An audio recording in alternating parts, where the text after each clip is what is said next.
What's up everybody, Kinetic here and welcome back to Archeage. Yes, it's been about a year or so since I last played and I'm back to see if Archeage is still worth playing. I'll be making a few videos over the next 2 weeks showing and talking about the game's various features. Just a heads up also, these are sponsored videos because I've done several videos in the past. I was contacted and asked if I would be interested in coming back and trying the game in its current state. But all opinions are my own and I'm not being censored or controlled in what to say, so let's get to it, shall we? Starting with, what is Archeage? Archeage is an open world sandbox MMORPG with a heavy emphasis on crafting, farming, trading, and PvP. The world is divided between East and West continents who are at war with each other. So since I chose West, anyone from East I see is openly flagged for me to kill and vice versa. Farming, crafting, and trading also ties into PvP as well, since the most profitable ways to earn gold and tokens for things like vehicles and houses is by trading with friendly NPC merchants on the other continent. And so when it's open season on killing the other continent's faction, trading is high risk and high reward. There's obviously a lot more to Archeage than that, but that's a good example of what the game is like. It's got a heavy learning curve to discover all the ways the different systems work, and this appeals to a lot of hardcore players. And because of that, and because of some other factors as well, the community overall for Archeage is really not that big, but because of that it's more intimate and you happen to recognize more people by name and recognize more guilds that are in the game because it's a smaller, more intimate community like that.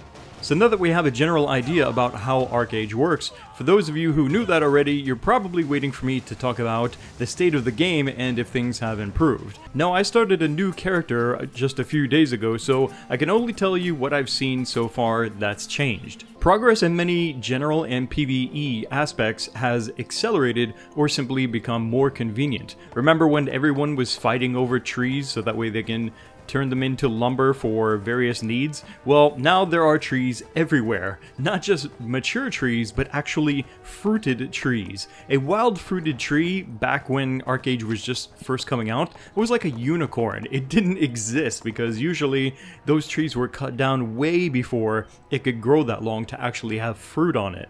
Now as I'm riding around and traveling the world, they're everywhere because most players simply don't need lumber like that anymore. They already have their wagons, their boats, and so it's a lot easier for newer players to come in to farm all these wild trees and to even plant their own trees and crops out in the wilds without needing land. Which is what I've been doing, actually. I've just been picking any decently hidden spot that was kind of off of the common beaten path and then just planting a bunch of trees or cotton or whatever. It doesn't matter. Nobody cares anymore. So because of that, I've made so much progress in such a shorter amount of time than I used to when the game first came out. I already have a farm cart, I already have a clipper boat, and I'm well on my way to earning more than that by doing continental and intercontinental trade runs.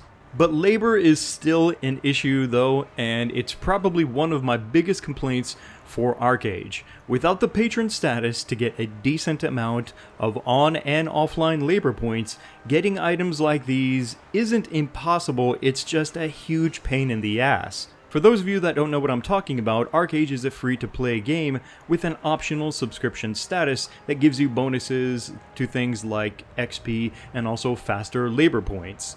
Labor points are used for a lot of things in Archeage, including but certainly not limited to simply like identifying new items, a weapon or a piece of gear or something like that that you pick up off of a monster, and definitely farming and crafting you will need a lot of labor points. And without patron status you will only earn labor points while you are offline, while patron members earn both more labor points while they're online and they also earn that same amount while they're offline. So while Archeage is a free-to-play game, It's limited in some areas still, like labor points and also land ownership, which is also only available to patron subscribers. So to get a better and more comfortable experience out of the game, the Patreon subscription service is almost mandatory. Aside from all that though, I think that they have made some interesting changes to either balance out things or to make them better than they were before. And like I've said, a lot of progress, especially early game progress, is actually a lot better. There's also some noticeable changes I've seen in terms of skills and class balance. Things aren't nearly as out of balance as they were when the game first came out, which is certainly a plus there. I've also seen some things that they've done to trading. For example, you can't actually start doing, for example, specialty packs for trading until you at least reach level 30, and I think this has something to do with just kind of overall balancing out the experience of the game, but also probably has something to do with fighting gold farmers and real money trading websites and things like that, so that's always a plus too. Speaking of changes, they're also working on a 3.0 update that is scheduled for sometime later this year, and it's expected to be a really big update. They're adding 2 new races to play, a dwarf and a warborn race. There's also going to be a level cap increase, there's new residential zones, there are upgraded racial skills, new abyssal power, new mounts, new weapons, new gear, and quite a bit more. And right now it's actually the 2-year anniversary for Archeage, and so they're running a special campaign to give double XP and also double chance for item drops, as well as 50% to other things, for example vocation points for farming and crafting.